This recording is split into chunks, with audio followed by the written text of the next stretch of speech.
Bonjour à tous et bienvenue à l'atelier du français.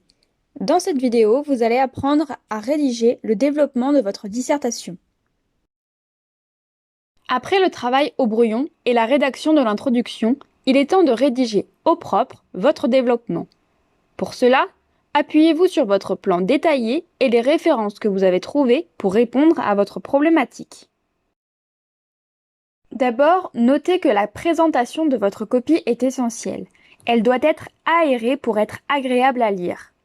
Pour cela, vous devez structurer votre développement en paragraphes. Sautez des lignes entre chaque grande partie. L'introduction, le développement qui comprend la thèse et l'antithèse, et la conclusion. Pour commencer la rédaction de votre développement, sautez 2 lignes entre l'introduction et la première ligne de votre développement. Et pensez à faire des alinéas. Un alinéa permet tout simplement de marquer le début d'un nouveau paragraphe et donc d'une nouvelle idée. Vous l'aurez compris, tout développement doit répondre à une problématique. La première partie correspond à votre thèse. Elle constitue un premier point de vue. La deuxième partie correspond à votre antithèse, qui apporte un autre point de vue, différent de celui développé dans la première partie. Attention, les deux parties ne doivent pas être coupées l'une de l'autre. Elles doivent être articulées logiquement pour apporter une réponse cohérente et satisfaisante à votre problématique. Le plus souvent, il s'agit de créer une logique de nuance sur la base d'un plan de type « oui, mais ». Chaque partie doit commencer par un paragraphe d'annonce de l'idée directrice, c'est-à-dire de votre thèse ou de votre antithèse.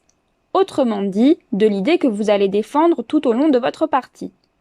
C'est ce qu'on appelle le chapeau de votre partie avant d'énoncer les arguments. Chaque partie doit être appuyée par 3 arguments, donc 3 sous-parties. Selon la méthode AEI, chaque sous-partie doit contenir une affirmation qui introduit votre idée, votre argument, une explication qui donne des détails sur votre argument, et enfin une illustration qui présente un exemple concret lié à votre argument. Pensez également à rédiger ce que l'on appelle une transition entre votre thèse et votre antithèse, entre vos 2 parties du développement.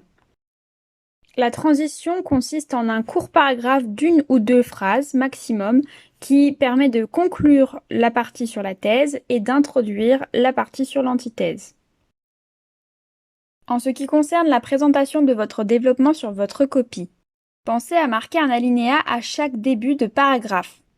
Dans la première partie de votre développement, votre thèse, vous devez développer 3 arguments. Il y aura donc 3 alinéas à marquer, un pour chaque argument.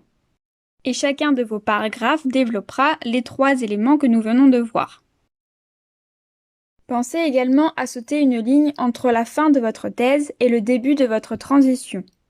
Marquez de nouveau un alinéa au début de votre transition, puis sautez de nouveau une ligne entre la fin de votre transition et le début de votre antithèse.